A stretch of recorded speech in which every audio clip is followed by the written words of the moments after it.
I'm going to be talking to you today about a birth in city making, and specifically about 4 trends that I see in urban practice, urban thought and planning practice that are beginning to change the way we think about places and can influence the future of placemaking. I want to start with the idea of planning theory and urban theory, which is not really about practice most of the time. But when you think about the lessons of history, it really is about practice. And the first class I ever taught at the University of California, Berkeley, was Introduction to City Planning to undergraduates, about 125 students. We looked at all of the great movements of planning through the late, the origins of planning, which started with the design professions, the City Beautiful movement, Garden City movement, all of those things which architects and designers were they were beginning to place their mark on the planning profession. I went to the University of British Columbia and started teaching urban form history. And urban form history layers very well over planning history. And you begin to see all of these multiple urbanisms that are laid across history and that are all still with us today. We still see the cosmological city in different places. We still see informal settlements and slums that began in the 1960s continuing to grow today. And then when I got to the University of Pennsylvania, this history expanded in a new way because I started teaching planning theory. And the multitude of different decision-making models laid over history and laid over all of these urbanisms suggests not a single urbanism or a single idealized urbanism. There was an event at the University of Pennsylvania 2 years ago, and all the faculty were asked to were invited to it, on the future of the city, as if there is one city, as if there is one future, as if we all start out at the same point in urban history, which really doesn't happen. And so what you see here in this cacophony of words is all of the possibilities of difference that might exist, and there are many more of them. So we're not talking about one city, and in fact, that leads me to the first trend that I've come to recognize, and it happened through my own teaching. And so the first trend that I see is that we no longer recognize just one city type anymore. We have a plurality of places and a plurality of city types that are all concurrently playing out. If you think about Salt Lake City, how many different urbanisms are there in Salt Lake City? The different suburbanisms. You got the new urbanism of Daybreak, you got the downtown urbanism of the central city, you've got the suburbanism of some of the outlying areas, plus the cosmological urbanism of the original plat of the city. Multiple theory models are used concurrently. I don't know of a single planning agency that uses one decision-making model. I don't know of a single planning agency anymore that says we are rational planners. They are strategic planners. They're using the design and blueprint model. They're hybridizing all of these together. And lastly, planning culture is the new planning theory. And was an idea that was introduced around 2005 in a book by Bish Sanyal at MIT. And what this idea basically is about multiplicity of urbanisms, multiplicity of planning, and the links between theory and practice emanating out of the nation state and then differentiating itself at the local scene. There are implications to this. This trend has implications, among which it sort of rejects the notion of one-size-fits-all planning strategies, requires local study and contextualization.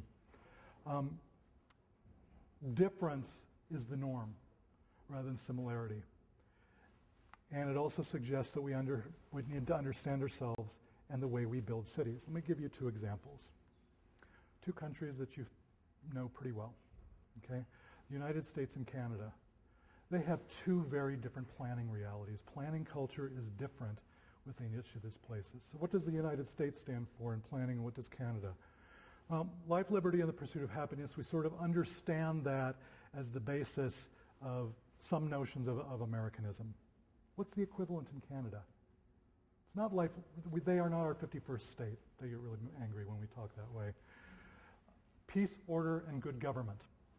It couldn't be more different. The United States has this individualist sensibility about it, and Canada has a very communitarian sensibility. this impacts the way planning in cities are designed. Historical planning drivers in the United States are about individual property rights and personal and constitutional freedoms, while in Canada, it's about the management of natural resources and the distribution of social goods. Okay?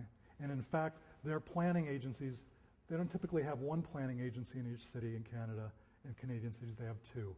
They've got their physical planning or community planning department, and then they have a social planning department where they take care of community centers and the elderly and children. We are a country of as-of-right planning where you apply for things and you get your entitlements because the zone allows you to do that. Canada has very weak zoning in a lot of their cities, and planning is very discretionary. They keep the zoning low so that they can actually negotiate projects. And lastly, planning is enabled to cities in the United States, which makes regional planning very difficult. If you look at planning in Canada, it's enabled to the provinces, which basically allows them to tell their cities to work together. And regional planning has a much greater degree of success and opportunity in Canada than it does in the United States, just because of the way that we have enabled planning to either cities or provinces. Let's look at the United States. So those are differences in national planning culture. How does that extend down to cities? Well, most of the cities in the United States are, these individualist, as-of-right cities extending down from the nation state. But in all of these well-known cases of planning, and most of us know the history of difference in the planning culture of these places, Portland is not Houston, which is not New York, and Santa Fe and Celebration in Chicago are all doing different things, different strategies, different priorities, different ways of planning. Philadelphia has this thing called councilmanic prerogative, which allows each council member to change the zone, to propose zone changes on their own. It's a type of legalized corruption, if you will, that allows them to gauge the system to change things for their constituents. That's part of the planning culture of Philadelphia. Can you imagine that here in Salt Lake City? Berkeley and San Francisco have very different planning cultures as well, even though they're just across the bay from each other. Now, what is the planning culture of Salt Lake City? How does planning actually begin to reflect and mirror the society? It's an interesting thing. I've been here about a year, and from what I gather, this is a very fiscally conservative place. There is a religious communitarianism at the base of the establishment of the population here. There is a very ambitious set of leaders here in Salt Lake City. And we've got planners here who are incredibly savvy and know how to make things happen. Coming out of Philadelphia, I often say it's a city of low ambitions that can't get things done. This is a can-do city in a boom town. It's a very different place, and the planning culture is very different. And recently, it is becoming a very participatory and inclusionary place in its processes. Second trend, physical planning and urban design is becoming more important. We see it played out in just about every different type of activity. I'm hearing from Nan that the next CED director, they're looking for somebody with urban design experience. We've just hired a new urban designer for the city of Salt Lake. Urban design is growing in importance, and it helps in combating placelessness as well. What are the aspects of this? Well, agencies are again demanding, and we hear all of the time when we hear from the professionals who are commenting on our graduates, they need baseline physical planning skills, need to know how to calculate FAR, need to know about regulation and development standards. We see new civil service urban design positions and divisions in many cities. Every big city in the United States now has an urban designer on staff as a civil servant. Some of them have divisions with multiple urban designers staffing them. Community process is resulting in design charrettes and design-oriented activities. Vision planning has become the new keyword in comprehensive long-term planning. The general plan has died off, or is in a very slow death right now. Because the general plan, which was based on numbers and quantitative statistics and projections and unending appendices of quantitative data, wasn't an effective tool in projecting what the city should look like, what the values of its citizens were. How many people show up to a general plan change meeting? It's really difficult to get citizens to participate in that type of activity. And development standards and regulations, let alone form-based codes, are tailoring regulations to the creation of local place. What are the implications here? Well, we need some training of urban design to most planners. It becomes necessary. And in-house urban design within these agencies is actually helping to differentiate place. Okay? Doing it by yourself, Alan Jacobs in the 1970s, when he's working on the urban design plan of San Francisco, he is forcing his own planners to go out and study their own city so that they own it, so that they understand what the urban design aspects of the city are so that they can preserve and protect it. So let's take North Falls Creek in Vancouver, or let's take the city of Vancouver. In 1995, they created City Plan, which from a urban design standpoint is pretty interesting. It replaced their general plan with this vision plan that had 12 statements. I believe City Plan has 20-some statements now. It was a 4-page document. That was their general plan, a vision document. And one of the vision principles is that there should be a seawall pedestrian path around the entire city. It was an idea and a policy statement at the time, but they have made it happen. They've actually imposed urban design as policy through their key document because it was based on the values of the citizens who were asking for it. How did they put City Plan together? They had over 200 kitchen table meetings between planning directors and the planners in people's kitchens to see how they wanted their city to grow and what their city stood for. Trend 3 has to do about systems thinking. Okay? Now, we hear a lot about systems thinking. Our own faculty is talking a lot about systems thinking. At our faculty meeting yesterday, in fact, we talked about it. But the idea of integrated systems is becoming a necessary reality. Now, we hear about integrated systems from a lot of different camps. The landscape urbanists are talking about it in one way. Schools of architecture and planning are talking about it in another way in terms of collaboration. But in terms of the aspects of it, it's related to larger notions of sustainable urbanism. It's the process of understanding the connections of parts to whole and how people, the environment, economics, and places all interact with each other in a systematic manner. It's helping to systems thinking, this integrated, interconnected thinking, is helping to dissolve false separations of subfields within the planning field, certainly. The separation of urban design from transportation, of transportation from land use, of land use from community development. And it's suggesting a need for holism,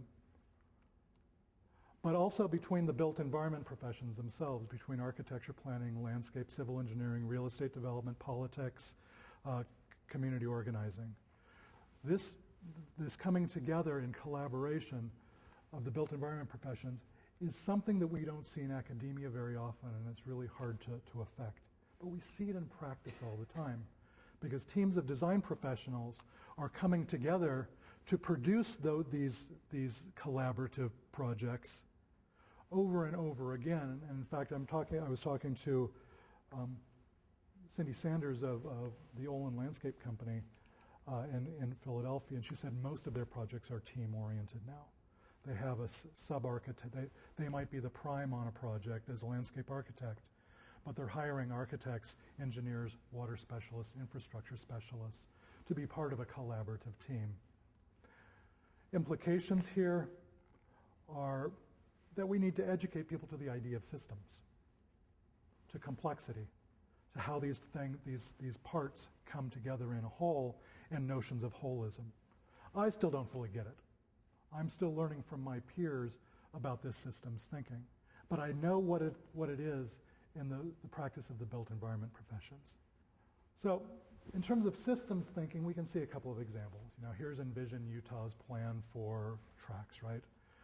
We're looking at the overlaid systems of arterials, of the train, of the landscape, of riparian corridors throughout the Salt Lake Valley. We see it in the mixing and the systems overlay, and many will debate this with Daybreak, Utah. You know, we can see the train coming in, we can see mixed use, future use, and a variety of mixing of land uses on the site. We certainly see it first off, and I think probably for the last 20 years, in the linking of transportation and land use. And here we see a transit-oriented development at the Fruitvale Transit Village in Oakland, California, on a project that I partially worked on and designed, this plaza and these two streets. But again, a collaborative project, actually beginning to break down the subfields within planning, but at the same time bringing teams of collaborators together. And the last trend or idea I want to talk about today are catalytic projects. I initially called this catalytic opportunism because it's the ability to catch events and leverage them opportunistically as they arise, or to catch pots of money as they arise. Okay? And these catalytic projects are the type of tactical insertions, the urban acupuncture that other people are talking about. They are points in the city where you can begin to recreate the city on a parcel by parcel and piece by piece basis. Taking advantage of redevelopment and rebuilding opportunities, finding the lost space that will remain undeveloped, bringing together teams of collaborators who can cooperate, finding partnerships, public and private partnerships, but also dealing with the fiscal realities and trying to do more with less money. This catalytic opportunism, you know, is tied to the remaking of cities piece by piece, and we're going to show you a couple of examples of those. But it's about leveraging events. It's like the use of the Olympics here to leverage city improvements in Salt Lake City. We've been able to do that here. But it's also about invoking place qualities by focusing on local context and culture. These project by project city remaking projects are beginning to instill notions of local place. And they hopefully have spillover effects by setting a brand and a tone for how the city might begin to expand within itself and remake itself. You know, here's a great example of a very large urban insertion of a master plan for the Delaware waterfront in Philadelphia. A plan that was led by the University of Pennsylvania's professional wing, their professional arm, with a variety of other professional partners. The Biblioteca de España in Colombia, which is seen as a catalyst project for the remaking of a slum. City Creek Center in Salt Lake City itself is definitely a catalyst project for the remaking of downtown Salt Lake. Now, 4 trends. How might we apply these to city making here in Salt Lake City? The urban design studio that I'm currently co-teaching with Dean Brenda Scheer is focusing on State Street and reconsidering State Street as a place. How might we begin to think about State Street as a place? It's a tough road. State jurisdiction over it. State Department of Transportation owns it. Carries heavy traffic. Much lighter than I thought, actually, after we heard from our students yesterday. It extends for 19 miles from Salt Lake City to Draper. Okay, it's a long street. So how do you deal with State Street? Do you see any issues or opportunities on State Street? What is worth saving? What is the seed, and I'm going to co-opt her terms, of the future prosperity of places along State Street? Where do we start? What positive things do we see? What problems do we have? And one of my Ph.D. students just a few hours ago asked me, why is it such a forgettable place? For a symbolic street that extends to the state capitol, and it's surprising, I think you're going to find surprising where its other terminus is. Should State Street be a street of multiple places, of plural experiences, of a variety of different conditions, or should there be a single resonance down the whole thing? So here we're looking at the Salt Lake, part of the Salt Lake City piece of State Street from the National Capitol, goes through a residential neighborhood, goes through downtown, it goes through the City Hall and Court precinct, gets to the car dealership area before it breaks down into the fast foods and bowling alleys and auto repair places. It has a lot of different experiences already. It does have place qualities. You might not like them. Let's take the second trend, the return to origins. How might physical planning and urban design begin to look at Fashion Place Mall in Murray? Look at this urban fabric, this coarse-grained urban fabric. It is asphalt land, right? Look at the sea of parking you have. How many redevelopable parcels are here that might begin to impact the livability of this street so that you don't have to drive from Nordstrom's to Sears? It's unheard of. It's not a very good walkable experience.